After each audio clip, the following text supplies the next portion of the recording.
What is up? Good morning. I hope all is well with Jews. Right, all with yous. That's how they say it in the East Coast. All is well with Jews. Right, I sound like an idiot. What's up, man? Let the fires kick tires. Time to burn up some asphalt. There you go.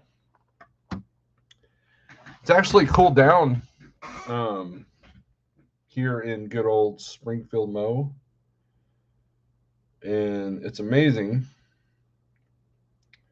Every time I think I'm going to run the truck, a bunch of stuff goes down. So, but hey, I'm grateful. I'm grateful for my friends. I'm grateful for everybody. So we'll get some people in here. I know it's a little bit earlier than I normally go, but my wife had to get up early for work today, so my schedule's off. Thanks, wife. And nah, it's all right. It's good to be up early. It's good to be up early. I got both the phones here. You guys see this thing? This thing's pretty cool. Me and my non-green screen self. What it does is it you pop your phone on there, and it's like a little stand. It's like a little stand that puts your phone. If you got a normal phone, just put it right there, and you can watch some idiot YouTuber just like that. And it it it it it turns. It's pretty cool. It's like $5. $5 at Wally World.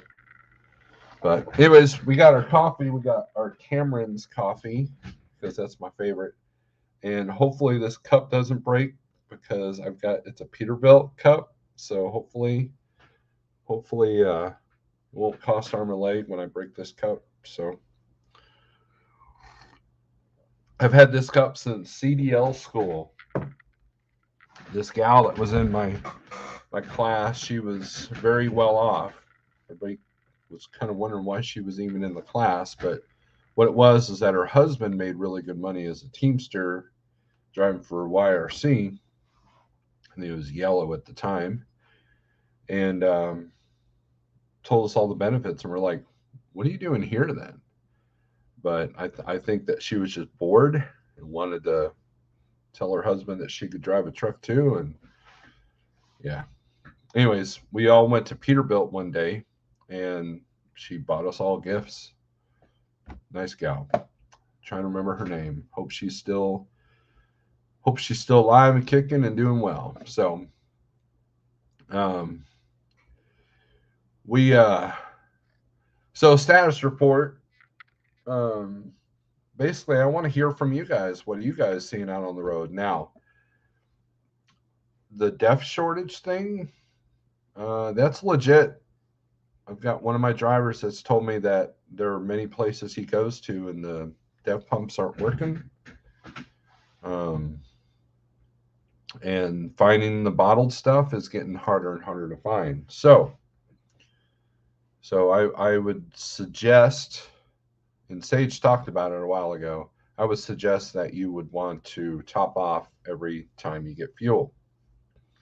So I know the fuel prices have come down a little bit, or at least the discounts have gone up if you've got a good discount program. But the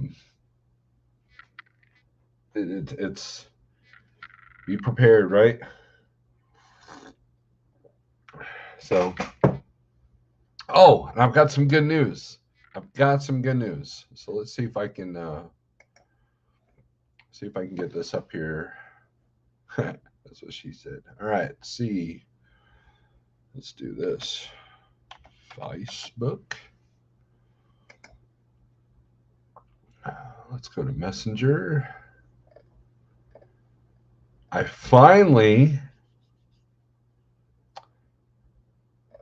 How do I get into Messenger from here? Oh, there it is. I'm not used to being on Facebook. Um,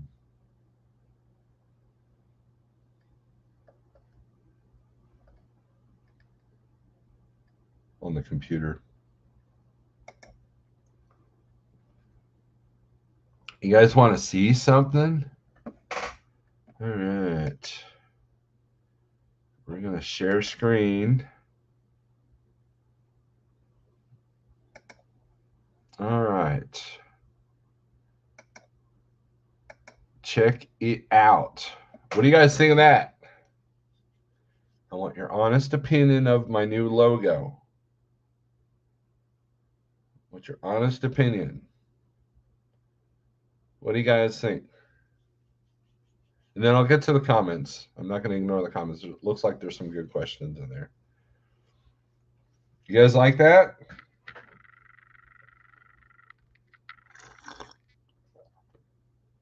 That's the rough draft.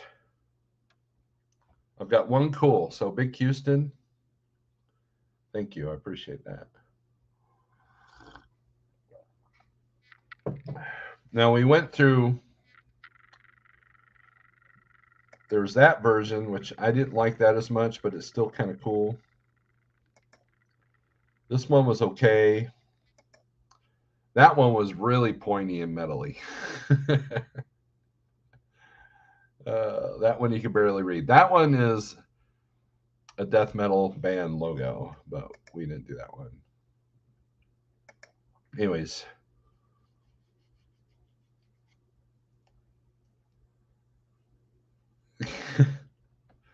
All right. So, anyways, let's remove that. And the cat. Cue the cat. Cue the cat. Come here, cat. You want to be on YouTube? All right. So let's do some comments. Hold on a second. Hey. Yeah.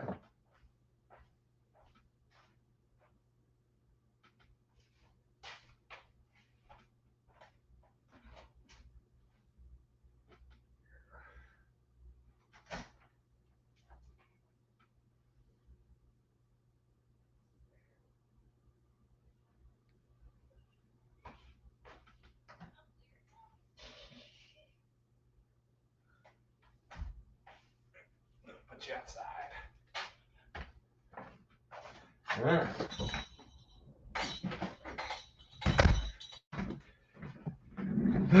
Sorry about that. All right. YouTube just now gave you a notification. My notification went on my other phone pretty quickly, but must be the algorithm thing. So, anywho, let's close that off. Daryl Worth, good morning. How are you? Sage News Live. Hey now. Big Houston, good morning. Greg Zimmer, good morning, Steve. In the doc, dollar signs. Greg Zimmer is awesome. He is my number one person that I'm dispatching. Light the fires, kick tires, time to burn up some asphalt. Yes. 61 in Walcott, Indiana today. Very nice. Yeah, it's pretty cool here. Overtaxed Minnesota. Dave, how's it going? I'm going to touch bases with you today. We need to start a donation for the Lord Snore to get a green screen, force him to buy one. Well, look at Sage trying to peddle money for me. Let's see. Dennis Richardsville, good morning. Good morning, folks. Delete the deaf. Yes. If we can get that done, I'll be the first in line. If one of your drivers had a flat tire and a driver called around the area and nobody wanted to come out and serve your truck, how would you help that driver out? Well, that would depend. Come around the area and nobody wanted to come out and serve your truck, how would you help your driver out? Why would nobody want to come out? I had a driver that was struggling with some external circumstances, and I actually gave him a tire. Now, I was going to sell it to him, but I know that he's hurting for cash, so we're not asking for the money. So if you're watching, don't worry about it. There's so I would do what I can. I would do what I could. I would call and see why nobody would serve that person. So, I mean, I don't. So I'm not sure of the question because why? I mean, why would they refuse service to somebody? But I know people that you know could help. So in the southeast, the only cause of shortage of fuel or DAF pump is hoses ripped off, not enough people to repair them. Yeah, I've been seeing a little bit of that too. That's the thing with this, with the rates, um,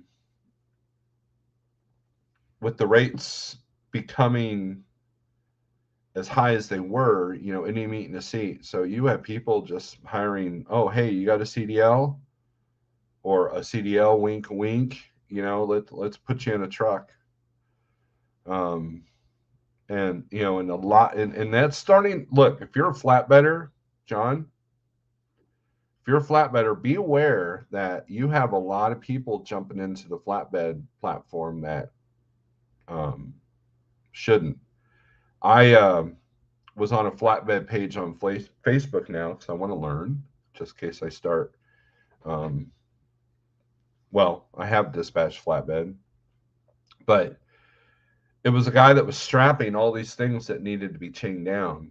It was crazy, and if you're entering the flatbed world, you have to take some securement classes. You know, you have to kind of know what you're doing. Landstar makes you take a load securement class before they let you switch from van to flatbed. And I think that I don't know if flatbed companies do like a load securement like test. I doubt it, but I'm sure that in the training they might do that. Eugene, it looks fussy or fuzzy.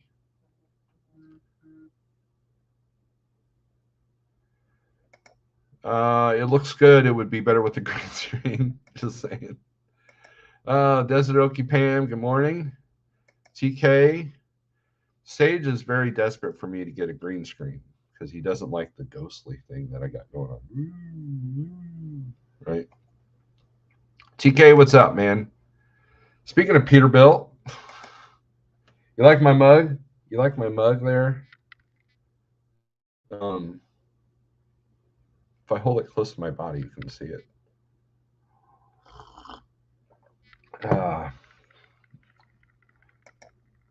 Uh, YouTube just now. Okay, I already read that. Sam, good morning. Ryan, nobody wants to work past 9 p.m. Ryan, that is a true problem. It's a way to look. Ever since the vid, and it's hard to get people to work. Now if you blow a tire, more than likely it's going to be a road service call. I'll give you an example. So the last load I rescued, got up in Kansas City, met the driver at the pilot there in Liberty, and had a flat tire on the trailer. The shop had just closed at 5:30. No, at 5, and I got there at 5:30. It was like a half an hour after closing. And so Jeff calls extra because it was one of our extra lease trailers.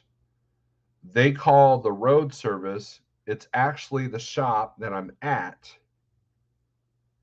And the mechanic calls me. He goes, "Where are you located?" So I'm here at the pilot. He's like, "Oh, well, you just want to pull around to the shop? I'll just reopen it." So, but they got a road service call fee for that, even though the guy didn't have to use his mobile truck or anything. But yeah, they closed at like 5, 6 o'clock. It was crazy. Um, and it seems like blowouts and breakdowns happen on the weekends, and you're kind of screwed. Or you show up at the TA, they've only got 2 bays, one person working, so you're there for 5 to 10 hours. So that is the reality that we're living in. Cascade, what a beautiful truck you have in your thumbnail. It's very influential, right? Sterling, good morning. I see that you've been active on YouTube. Red Diesel, what's up? TK, I'm in New Hampshire. Don't really know why. It just happened. Well, luckily with New Hampshire, you're not in there very long. I do know that the spot rates coming out of the Northeast are CRAP. So I've been avoiding the area if I can help it. Sage News Live, LOL. Western Star has some good videos. I have no idea what you're talking about. Logo would look awesome on the side of your trailer in the background screen. That's a good idea. So that's the rough draft of the logo. So he's got to finalize it, sharpen it up a bit, and then send me the big file. And I'll still be using the old intro with the old logo, but that will be the one that we're going to start doing some merch with. So if you're a member, and where is DIY? Why aren't you showing up on this end? That's weird. Oh, because you just membership available, folks. Yes, thank you. I'm behind on comments. I know.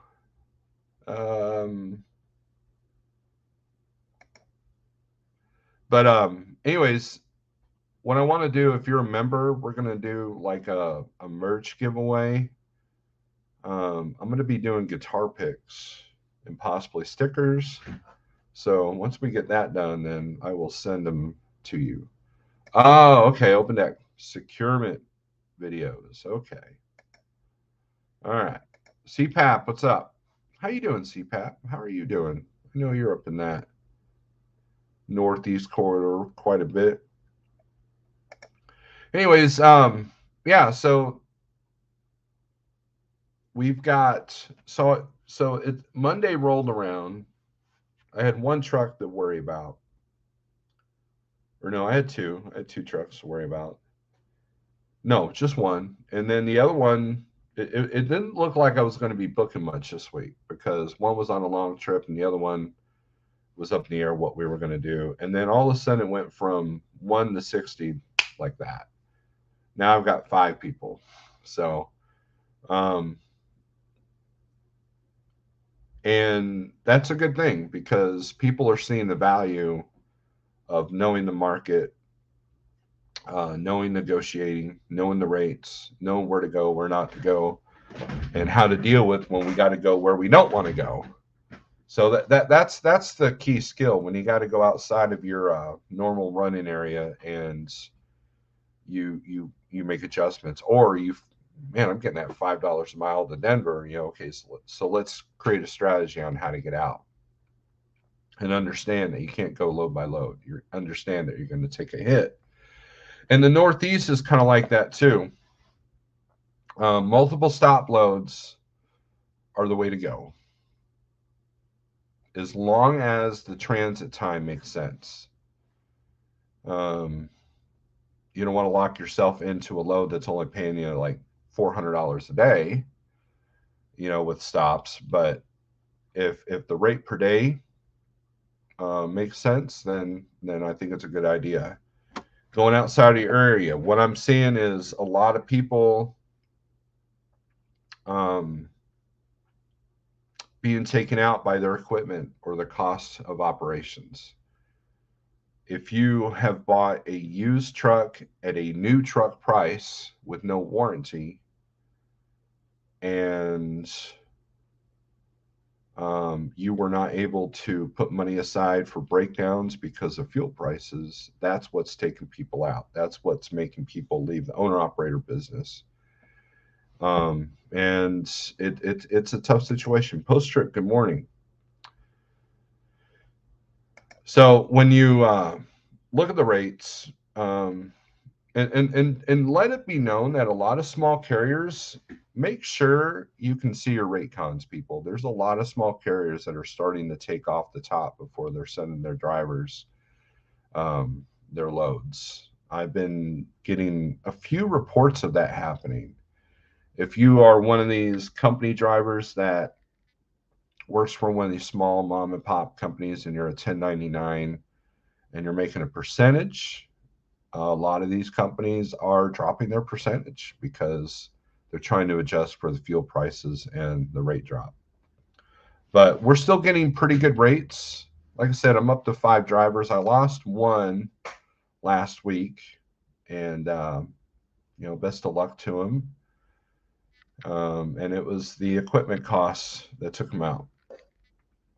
Um, you know, and just prices are coming down a little bit on the used equipment. So just hold tight if you want to enter this world and see how this is going to play out. The AB5 thing, Ascend sent us an email, and it's kind of fear mongering a little bit, but also it's definitely addressing a few things that none of you YouTubers have talked about. So we're not even going to get into it. Speaking about Pete's, the only major I've had in the last 3 months since I got it is due to having a PACCAR. That's only because of the death grip on their software. Yes, William Buck Brown, that is absolutely true. So every now and then you'll find an independent shop that has PACCAR abilities, right? But they don't have, best they can do is hook it up and do a forced regen. Only the true dealerships have the software, and even those don't even get it all. So, I mean, PACCAR is worse than Volvo when it comes to their software. So that's the performance wise, my PACCAR, knock on wood, has done well. It pulls hills good. It gets decent fuel mileage. I like how it's geared. You get in the sweet spot of 62 miles an hour, and the truck just loves that.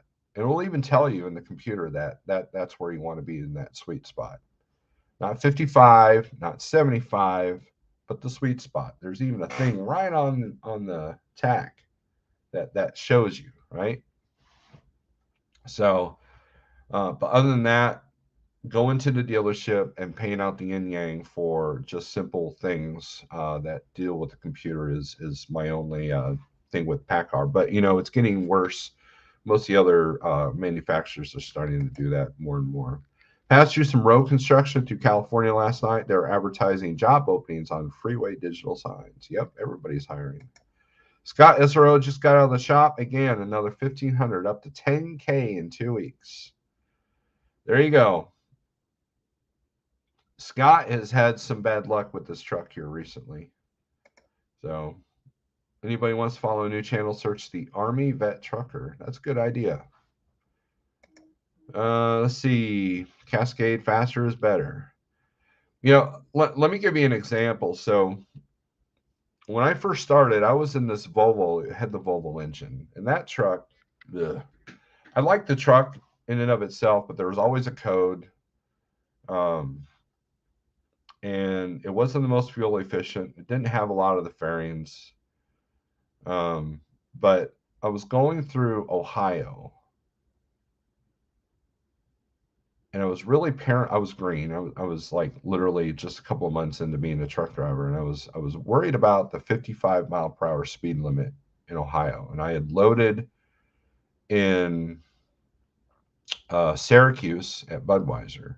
And so anybody who's ever loaded at Syracuse Budweiser or any Budweiser knows that you're going to be 79.9, 79,950, 80,000, 50 pounds. You're going to be like that. And this Volvo just, it was a dog. It hated heavy loads. And in order to keep it at 55, I had to be in ninth gear. In fact, the company called me and like, hey, get that thing in 10th gear and just watch the hills. Stop. You could probably do okay with 60. Stop it. But it was tough. I mean, it was hard on that truck. And once I got to Missouri, it was. Where did I go with that load? I don't think I went to Missouri. Once I got in the 70 mile per hour or 65 mile per hour state, I got better fuel mileage. So 55 is horrible if your truck is heavy. Just saying. I don't care how it's geared. Let's see. Anyways, I'm going to put a link out if you guys want to come in. Copy. Paste. There you go. We can discuss anything you want. Meanwhile, I'll open up Ascend here. And looks like, see where fuel is. They're still saying fuel's averaging at 572. I don't know. Let's look at some of our fuel discounts here.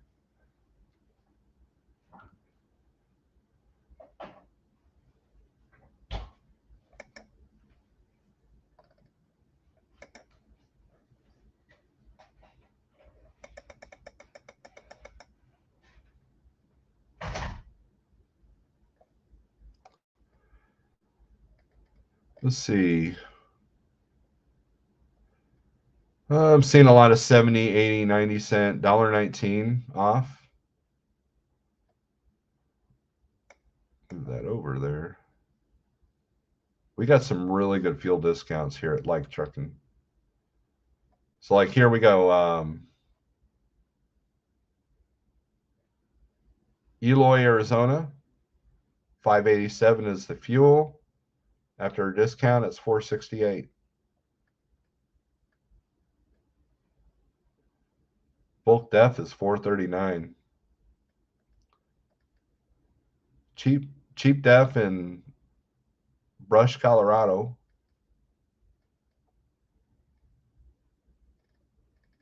That's the only one under 3 or under 4.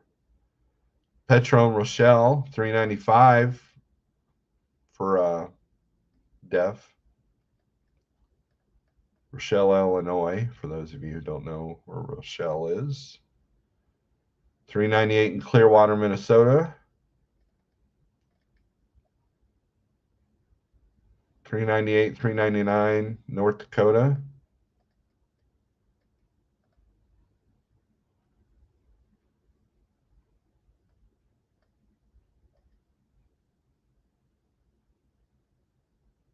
Wow, Wapakoneta, Ohio, TA, 597 a gallon for a diesel. So Ohio's flirting with $6 here. Holy crap.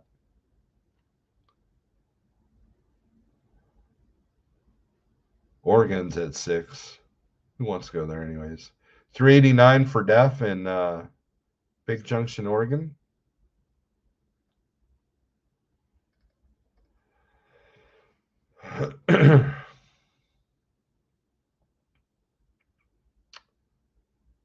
South Dakota, def is lower than 4.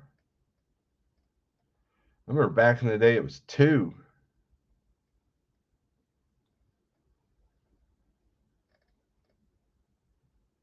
Yep. So other than Wapakoneta, I don't see any fuel discounts that are lower than 80 cents. There's a couple of them. 40, 42. But that's cheaper in Texas. So let's see. Hit the thumbs up, says Overtax Minnesota. Ryan says, which docks would you not want to bump? What do you mean? I'll bump a dock that will make me money. I mean, CDN Freight Broker, good morning. 467 in Indiana. Which one? Which one in Indiana there? I'll look it up for us.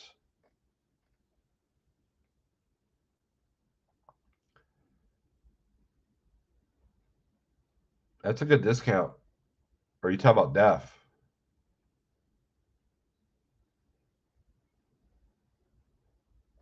Because the Indiana I'm looking at, it's like 527, 587, 597 in Brazil, 599 in Clayton, Indiana. Then after our discount, we're getting full dollar and change discounts in Indiana. So, Gary, good old Gary.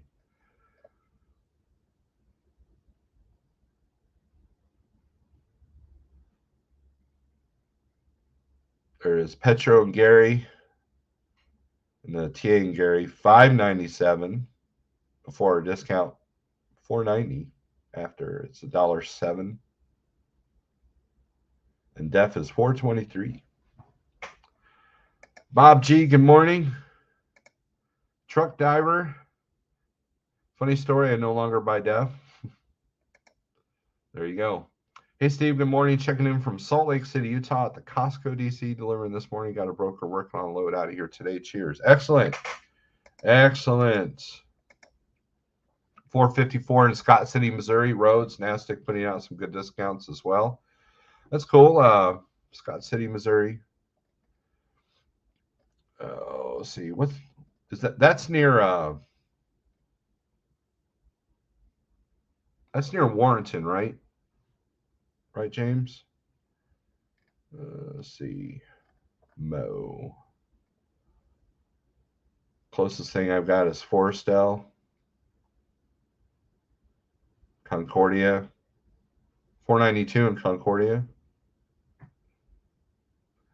The Petro in Kingdom City is usually, that and the TA in Stratford are usually the highest. 448, the Petro in Jackson. Oh, that's Mississippi. Let's see. Oak Grove is at 489 after a discount. Where's Kingdom City? There it is. 479 in Kingdom City after discount. So, let's see. I noticed a lot of flatbedders have moved operations to the Midwest. What states are hot for flat instead? Southeast, Sterling. Southeast is on fire. Let's do that here. Doink. Actually, I'll share this screen. It's not proprietary information. All right, so share screen. Let's do some load ratios, shall we? Load ratios, shall we? All right. Man, I love having this dual screen. It makes it a lot easier. So these are national man load counts. Loads going in and loads going out. And so let's do flatbed. Flatbed, Conestoga, Dex, Specialized, Dex Standard. Let's take out van and take out van. There we go. Alabama, 1157 going in and 3701 coming out. See, so if you guys look, if you guys can see my cursor, because I don't think I can zoom this in, the dark blue represents the loads coming out. Look at the biggest ones. Mississippi, 268 loads going into Mississippi, 2047 coming out. So here's what's going to happen with that. A lot of brokers aren't going to want to pay you to go into Mississippi because they think you're going to get it coming out. But I've been able to negotiate decent rates into the Southeast. You know, unlike van, look at Missouri, 1120 going in and only 548 coming out. So Missouri would not be a good spot for a flatbed. It'd be okay. Look at South Carolina, right? So that's the Southeast. Louisiana, 345 going in, 1,010 coming out. These load ratios really dictate the weight, right? I mean the rates for a lot of them. Let's see. Let's look at Texas. God, I can't talk this morning. 3,518 going in and 3,863 coming out. So you're pretty much going to get an even rate coming in and out of Texas. And so what you do is on a market, when a market looks like that, what I do is I look at what's the highest paying coming out of that area. So there's a lot of that. So let's remove this. This is bugging me. Move from studio there. Let's see. Utah. 392 going in and only 66 loads coming out. So let's change this to all the van. So uncheck this, this, this, and this. We'll do van specialized. Why do you click van specialized? Because sometimes tanker is going to be listed as that. Sometimes the twit card is going to be listed as that. Sometimes team or moving stuff, not moving, but like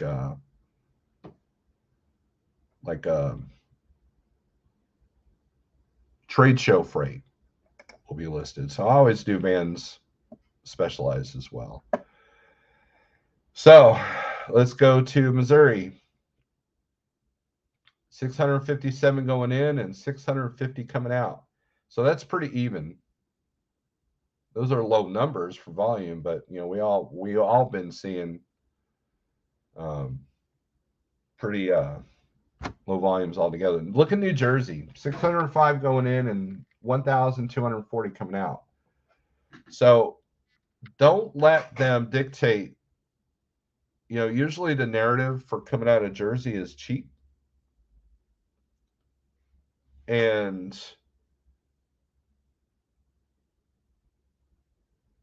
when you're negotiating, you tell them, look, I'm pretty confident with the low volume. So if anything changes, give me a call. And that will usually, not always, but sometimes it'll give you a call back. And then here's another negotiation tactic, people. If you call a large brokerage and you don't quite get the extra $100, $200 that you want, tell them thank you and have a nice day. And then wait a minute and then call back. You'll get a different person who obviously has different negotiating skills or different tactics. And I literally have gotten more money that way. Look at Pennsylvania, 1,509 going in and 1,783 coming out. So let's do this here. I'm gonna remove this screen for now. Let's do a 1, 2, 3 low board. Because I want to show you the other tool that I like. Let's shrink that so we're not putting everything out there. All right, so add the stream. There's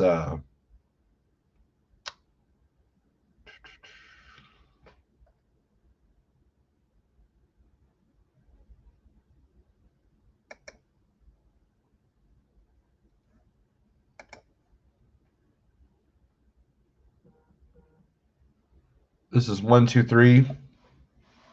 Green represents a good market. Yellow represents a struggling but still okay market, and red represents an imbalance. So like what I like about this, so let's look at California.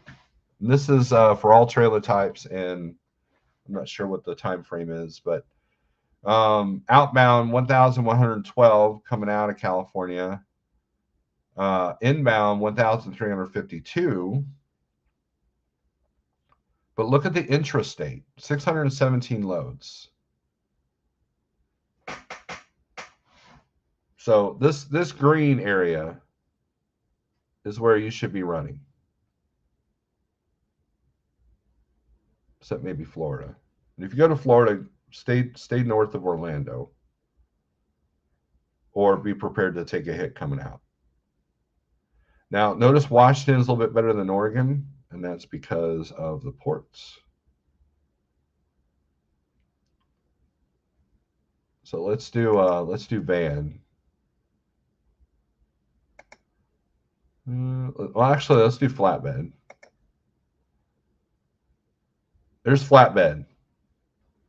So Sterling, back to your original question, that's where you want to be for flatbed. Now, the caveat to that is if you're step deck and you can't haul 47,000 pounds, a lot of this is lumber. And then these orange states, a lot of that is mixed product, steel, equipment, things of that nature. But a lot of this area right here is um,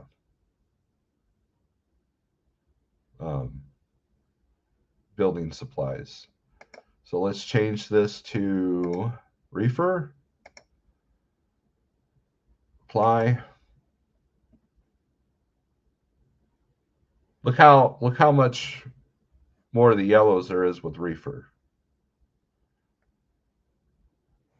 This is produce. This is produce. A lot of produce coming up from Mexico. Cheese, dairy, and then an assortment of things through here. Ice cream, meat. A lot of meat comes out of this area. And anything and everything comes out. And then Jersey. Look at Jersey throwing its 2 cents in on the green. So now let's switch to van. Everybody's most popular favorite generic freight. Tweak. Apply. Now, this map, I kind of disagree. Arkansas and Louisiana are still pretty good. You know, Mississippi, I really don't go in and out of Mississippi a whole lot, to be honest with you. I know people that do. But these areas are the ones that you want to be in. No, New Mexico. You're gonna struggle a little bit out of Arizona. So I mean, there's all these tools in front of you. So Michigan 477, exit 91, I-55. Okay, north of Cape Girardeau. Let's see, Steve. Now that you have dual screens, you can start digital whiteboard sessions using OneNote or similar. Yes, I want to start doing those. I haven't looked into that yet. I know you sent me a couple of links, but I want to mess around because I want to help people with their numbers, because numbers is important right now. Numbers are important right now. Wow, my English is horrible, and I apologize. Awesome. I'll pass along the info. Thanks. You're a gentleman and a scholar. I don't know about that, but you're welcome. I went to Missouri once. It was sweaty. It was. You were very sweaty there. That sounded bad. Fran, what's up, man?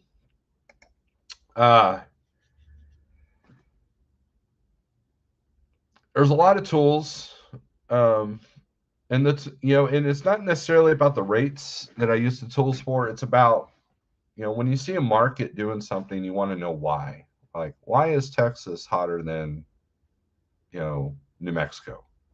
Why is Missouri, equal loads in and equal loads out?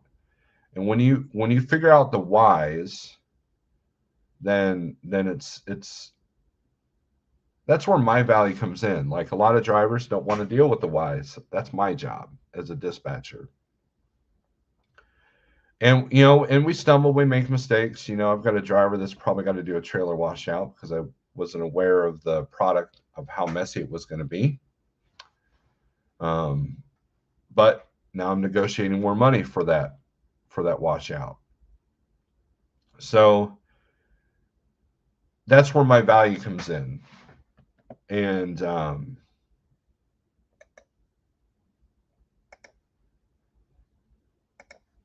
it's about creating strategy.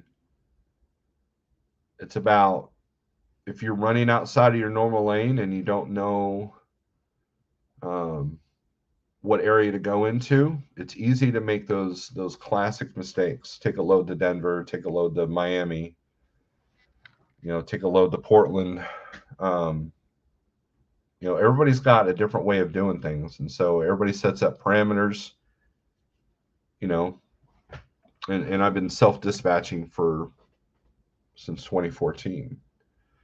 So for those who do not like load boards, they can subscribe to truckloadrate.com to run single or multiple lanes plus more. I didn't know that.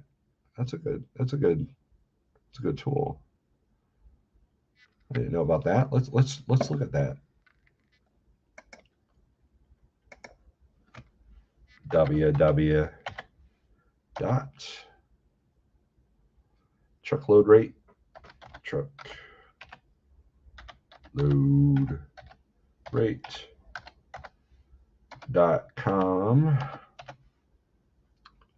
Enter.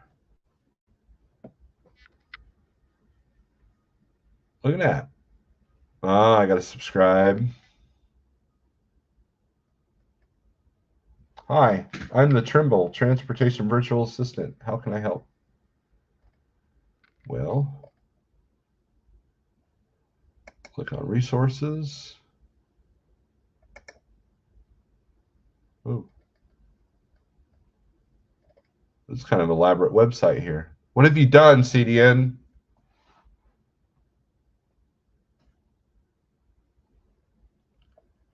We'll mess with that later. Oh, Spectre's in here. What's up, Spectre? What's How's it up, going? man? You was talking about resources, and I'm doing just a little driving, enjoying a little bit of that hot, sweaty, humid Missouri weather. So, It's actually cooled down. Come on.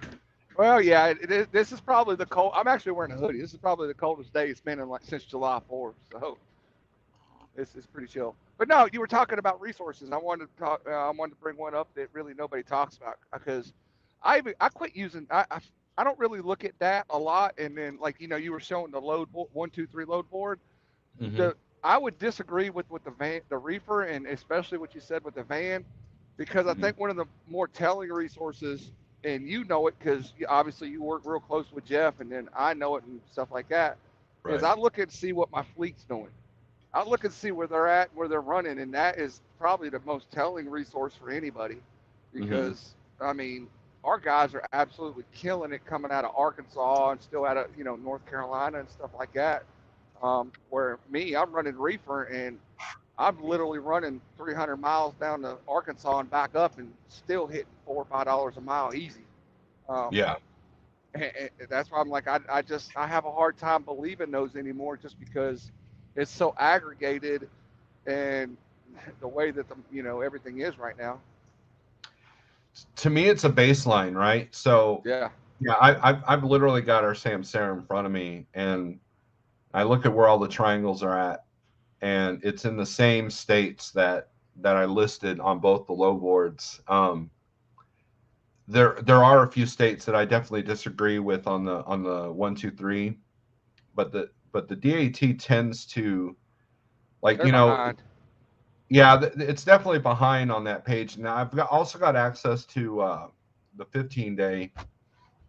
Someone someone helps me with that, and it kind of just tells me the hot markets where I can kind of hold my ground.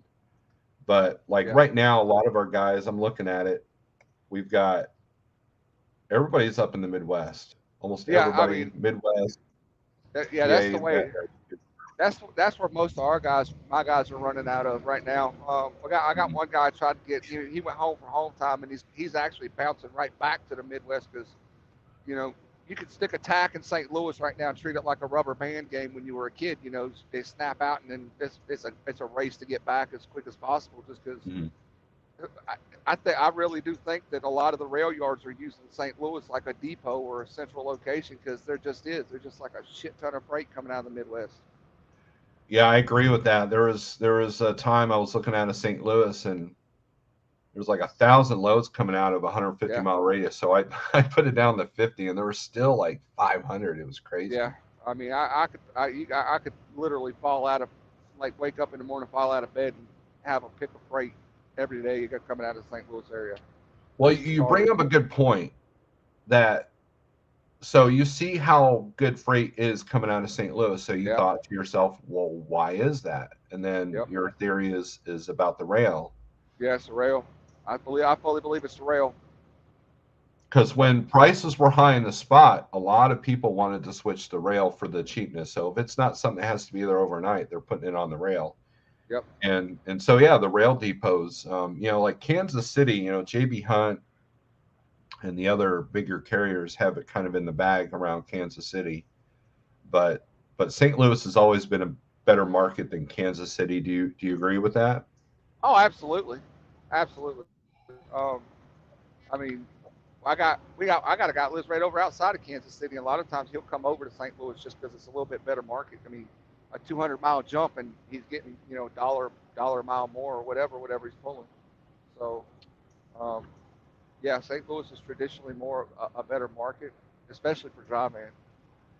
That's why I like landing in 100%. Fulton or Columbia, because you're pretty equal distance between Kansas City and St. Louis markets. You Yeah, can use, well, and Springfield technically, kind of, yeah. if you want to go a Yeah, little bit. Springfield just dropped down 67 there. So yeah, you're kind of in the middle of that triangle right there. So Hmm. Fulton usually is a good hit land spot. Yeah, so I'm in and out of Fulton. My wife used to make a joke that I probably had a second wife in Fulton because I was there all the time. But it's a She good must spot. work I'll at get Dollar to that. General. Huh? I said she must work at Dollar General. Right? Yeah, the Warrenton. I usually pick out of Warrenton, um, out of Fulton. Usually Warrenton, Yep. I get a pretty good rate, or St. Louis. Yep. So yeah, Well, with Missouri's the very like much. when I was pulling with a dry van, usually for me out of St. Louis, I had no problem going and pulling a beer load out of St. Louis. I mean, especially this time of year. Hmm. This time of year when everybody's wanting to have their parties and stuff, beer's just paying good out of St. Louis. It really is. Yeah. Um, but now, I mean, me personally, I'm pulling a reefer when I do pull, and that's where I go. I either go to Warrenton and pull out of that cold storage up there, or I'll drop down to Sykeston uh, and pull out of the cold storage there. And I mean, but still, I mean, even with reefer freight, there's loads all day long around St. Louis.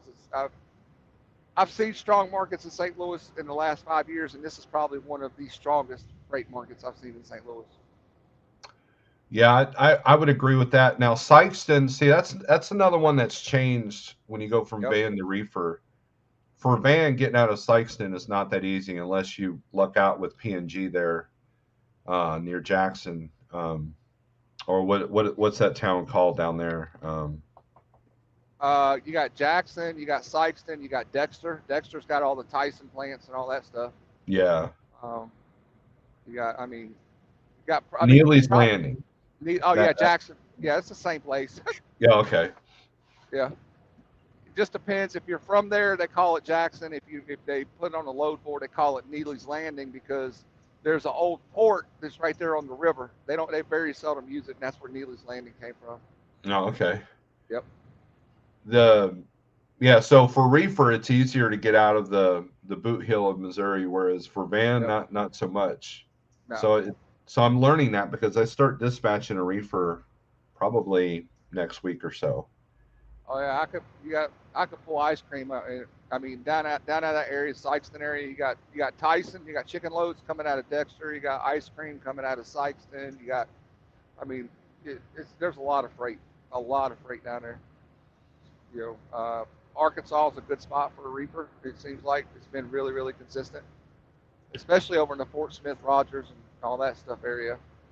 Yeah, you got Tyson, you got the egg farms there in the Osho. Yep, yep. Um, Carthage, you can bounce right up to Carthage and all that stuff. yeah, Springfield Caves. Hmm. So yeah, I mean that's why, I mean, like I said, the tools are good baselines, and then I try to figure out the why. Like when Yeah. rates all of a sudden took a dive going into Texas, I'm like, well, why is that? And then I looked at the load ratios. I'm like, oh, that's why, because you're getting it coming out now. And it is kind of weird because the market flip flopped in the van world, where it used to be Ohio, Indiana, Illinois, you could throw a rock and pick something good going in and out. Hmm. And then it kind of flopped for a minute. Now you were getting more money to come out of Georgia and South and Well, North Carolina than you were Ohio. well, there's a reason for that, and if you want to know the reason, I'll tell you. And it's Sure. easier than you think. It's because all them boats moved over to Savannah to unload because they can't get unloaded in California. Yep. Yeah, that's what I was that's what I figured out, Yep. and It so took them. it took them this long to get all the way around there, and that's why the freight picked up for especially flatbed and like you said, flatbed and dry van picked up big time, and that's why. Yeah, especially on the ports there. The flatbed guy, when I can keep them moving, um, easily 12 to $1,500 a day on 200 and 300 mile runs. Oh, yep, absolutely. And so yeah, but let's see. CDN says yes. Running recent rates from your TMS is another good resource. It would be great if TMS would convert fleet data into a market map. That would be super useful. We can only dream, right? Truck for fun. Good morning. Well, I appreciate you coming on, Spectre. No problem, man. It's and and on the days that Jeff has me put in the rate cons, I'm seeing what the rates the guys are getting, and we're doing. There's like maybe one or two drivers that are utilizing the click and goes only because of the area that he's in. Yep. We got a guy that Georgia and Florida Mac. That's all he does, and he's one of Jeff's top earners. Yeah, I Um, got. go I mean, ahead. the rates are still. I mean, I get it. People are freaking out, and there's people going out of business, and I agree 100% what you said is that it's due to the cost of equipment. Like they came in and paid too much money for their equipment, right? Um, and I've been saying it because I see it. I see it with my guys running their fleet. We're running the fleet and stuff. Is the rates are still holding? They really are still holding. They got to get the fuel under control. That's the big thing. Yeah. And if you did overpay for equipment, maybe that people need to look at. That's another resource. Is look at, hey, maybe it's time to refinance it or try to get it stretched out. Because that I did. I had people call me wanting to buy trailers all the time. I said, nope, I ain't touching it. Not interested. Mm-hmm. Just not. I'm just not going to overpay for equipment. Not going to do it. Unfortunately, a lot of people did. Yeah, I think. Well, what's interesting is that a friend of mine sent me a trailer that was sold for 37 at an auction. It was a 2019 for Yep. 37,000 for a drive in.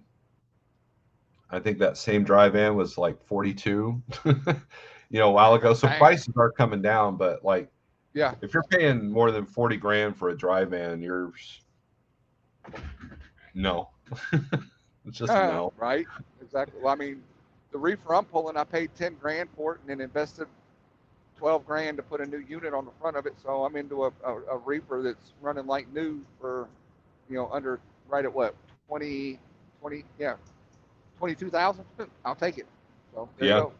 that's a good deal. We had a guy that just literally did that not too long ago. Yep. Um, no, I agree, but it's the so let me ask you this: do you agree with the fact that when fuel went up, obviously it was taking an extra 25% that people were probably storing away for repairs if you were smart, and now they can't store that extra 25% away, and that's why you see people going out because of equipment breakdowns. Do you agree with that? I would say yeah, to an extent. To an extent, I think that what you saw uh, was a repercussion, or we always talk about it, man. Is that people get them big eyes? Rates went through the roof, and fuel finally caught up to the rate, and then of course the rate backed off, and I think what people did was they overextended. I mean, even for us, I mean, we talked about it as a fleet and stuff like that, and you have to make adjustments. Mm-hmm. I get it. Fuel's going up. It's going to cost you more. Maybe you got to make an adjustment somewhere else and say, okay, but you got to keep that maintenance money there. I mean, at the end of the day, I mean, the common sense thing as a business owner is if your equipment don't work, I don't care what industry it is, you're out of business. Mm-hmm. Period. So you just have to figure out where do I need to put more money in? Do I need to, especially in this industry, do I need to tighten up my circle and stay in a very, very small market that can stay very, very consistent? Or, do I need to look at either possibly getting a more fuel efficient truck or whatever? But the end game should be to be as consistent as possible and keep that equipment, going. It just is. Because, I mean, that's just the easiest way to put it. If your equipment ain't working, you're out of business, period. Yeah, it's like owning a pizza place and not maintaining the oven. Then your oven Yeah, goes out. Now what, right? exactly. Don't wait on maintenance. There's a reason they call things preventative maintenance. A lot of people get out here and they just go go go go go. They don't do any preventative maintenance, and then all of a sudden something breaks, and they're staring at people like, well, how did this happen? Well, it's because you didn't prevent it. Now you got something catastrophic. Right. So, you know, Well, that's the what it is. reliability of these trucks too. I mean, you could do the preventive maintenance and still have something catastrophic. So being able to have that money set aside, like my friend SRO Logistics, he's put $10,000 in 2 weeks into his truck. Right. Well, I will agree with your statement. Yet I'm going to add a caveat to it, Hmm. and this goes to more the owner operator side, and it's something you should learn if you are a company driver. Yes, exactly what you said is true. But when you step up to that level of being an owner operator, you have got to learn this equipment. You've got to learn it in order to catch the catastrophic failure coming while you're doing the preventative. There's nothing catastrophic that can happen to this equipment that now we cannot predict it, whether it be oil samples or if you're looking at it and you're going over it and you start noticing, okay, I got some play in my hubs, I got a leak in my hub seals, I got this stuff going on. Yeah, I agree. You there? Did we lose you? Testing 1 2 check. Hey, we lost you. We lost you, Spectre.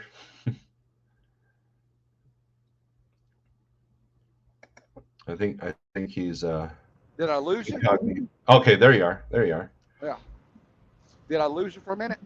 Yeah, you lost us for a minute. Okay. What was the last thing you heard? Um, predicting catastrophic with the oil samples and loose hubs and whatnot.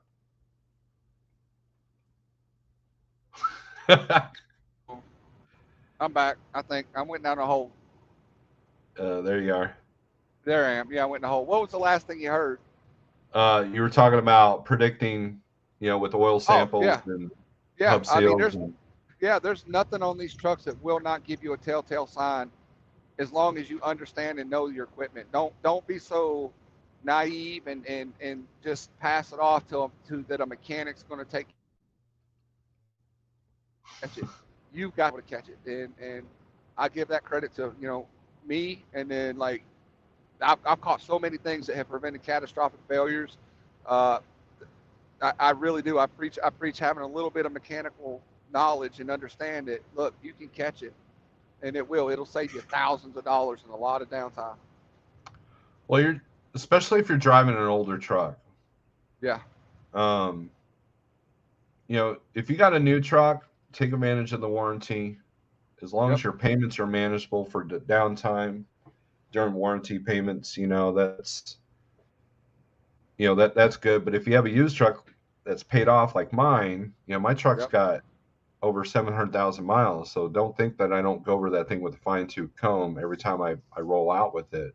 Even when I Mm-hmm. start it once a week, outside, when I'm heavy with dispatch or dealing with stuff at home, I start the truck up, let it run for 30 minutes. I'm going over everything, and right now I'm more worried about dry rot on the airlines because, the truck is getting older and there's been a few airlines replaced. But so I'm keeping an eye, Well, I'm listening for air leaks, things of that nature. yeah. Well, I mean, here's another good example. I mean, it's just an example. You said you go out, you start it. Obviously, you talk about dry rot. You got to watch for your oil seals. And then, of course, if you don't move the truck, you could actually warp your tires. You could flatten your tires out. Yeah. Um, so, just little things like that you got to think about. So, Yeah.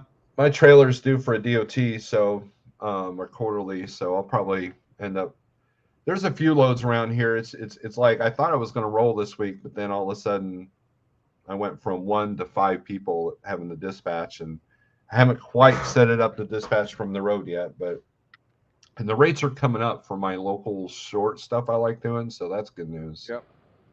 So Oh, I know that's a you're. big part Yeah, of it. I know where you like to go over there. It Yeah, is picking up over there. it is. Just Yeah, It really is. All right. Well, I'm gonna jump off here, man. I appreciate you letting me come on. So, Yeah, no problem, man. So all right. be You have a safe. good one. Yep, bye. All right. Bye. All right, that was Spectre. So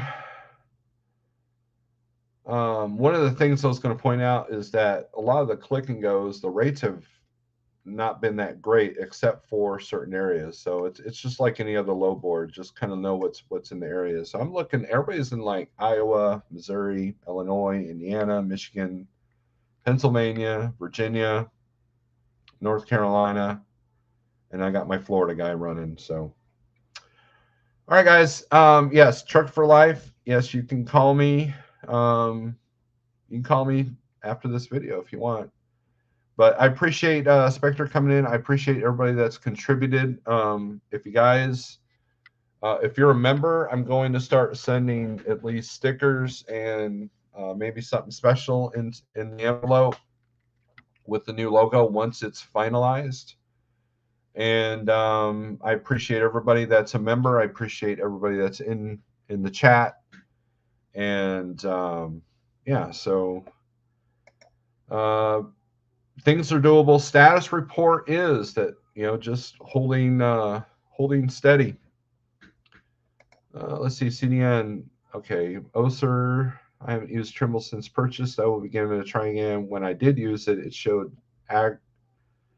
average rate, but also detailed fuel costs and locations. Benefit was you can run lanes.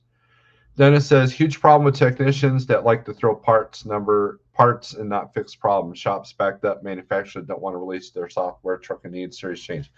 Dennis, I agree with you wholeheartedly. And so, especially when you got a used truck like mine, having a relationship with these mechanics is important, because you don't want to find a shop that just throws parts at a center failure, right? Hey, you need this, your thousands. How many of you have had a thousands of dollar repair because of a check engine light, and then you get back in the truck, the check engine light comes back on within 10 minutes, and it didn't fix the initial problem?